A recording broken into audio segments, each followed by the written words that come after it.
Murder, कई सौ लड़कियों का मर्डर। क्यों, कहाँ, कैसे, आइए जानते हैं।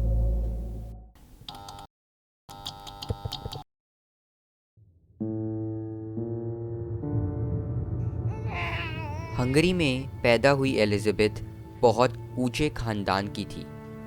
बैथरिस परिवार में एलिज़ाबेथ को किसी चीज़ की कमी नहीं थी। उसे 4 लैंग्वेजेस में लिखना और पढ़ना आता था।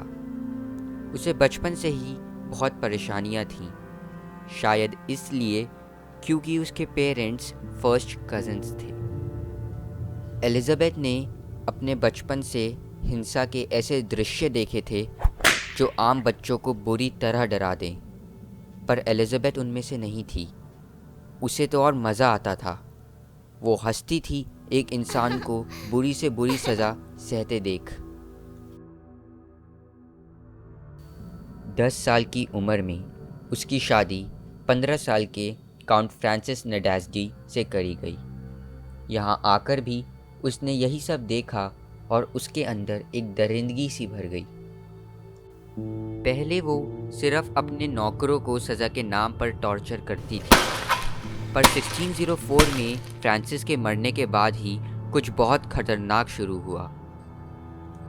एलिज़ाबेथ को सबसे खूबसूरत लड़कियों में गिना जाता था, पर 40 साल का होते होते उसकी ये खूबसूरती जा रही थी।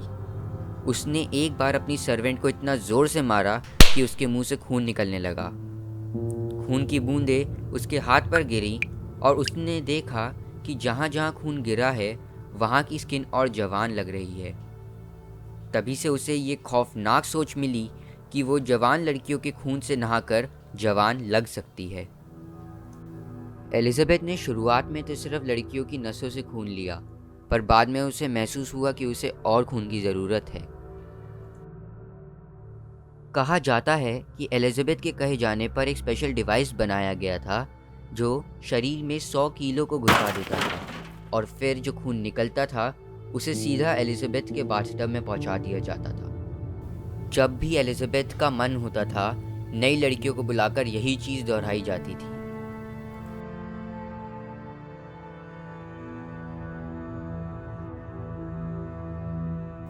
एलिज़ाबेथ अपने टॉर्चर का सबसे ज़्यादा काम अपने करपाथियन माउंटेन्स के कैक्टस किले में करती थी। इस किले में उसके पास अपने काम को छुपाने के लिए सब कुछ था। तहखाने, सुरंगें और अपने टॉर्चर के लिए सारे औजार। लड़कियों को यहाँ पर काम के नाम पर बुलाया जाता था और फिर उन्हें बांधकर उन पर टॉर्चर किया जाता था। पहले तो सिर्फ गरीब घर की लड़कियों को लाया जाता था, पर बाद में बड़े घर की लड़कियों को भी लाया जाने लगा। उस समय लोग अपनी बच्चियों को किलों में काम के लिए भेजते थे ताकि उनकी एक अच्छी परवरिश हो सके। इन्हीं लड़कियों को जब मार दिया जाता था तब उनके पेरेंट्स से ये कह दिया जाता था कि या तो वो किसी के साथ भाग गई है या फिर वो किसी बीमारी से मर गई है। पर ये सब और ज़्यादा देर नहीं चल सकता था। जैसे और बच्चियां गायब होने लगी, लोग शक करने लगे।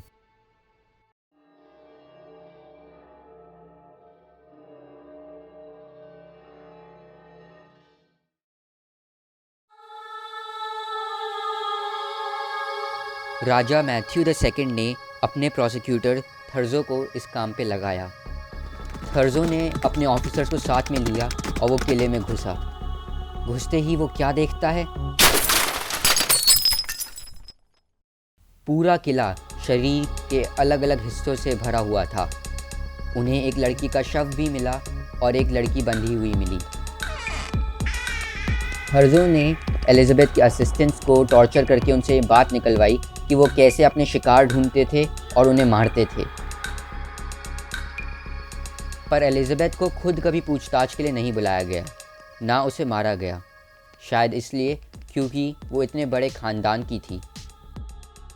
उसको सिर्फ यही सज़ा दी गई कि उसे कमरे में ज़िंदगी भर के लिए बंद कर दिया गया, जिसमें सिर्फ इतनी सी झिरी थी कि खाना दिया जा सके। इसी कमरे में एलिज़ाबेथ ने अपनी आखिरी सांसें ली।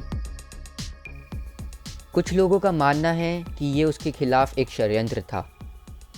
कुछ का कहना है ये सिर्फ उसका पागलपन था। आप क्या कहते हैं? नीचे कमेंट्स में ज़रूर बताइए और कथाकार लेता है आपसे विदा।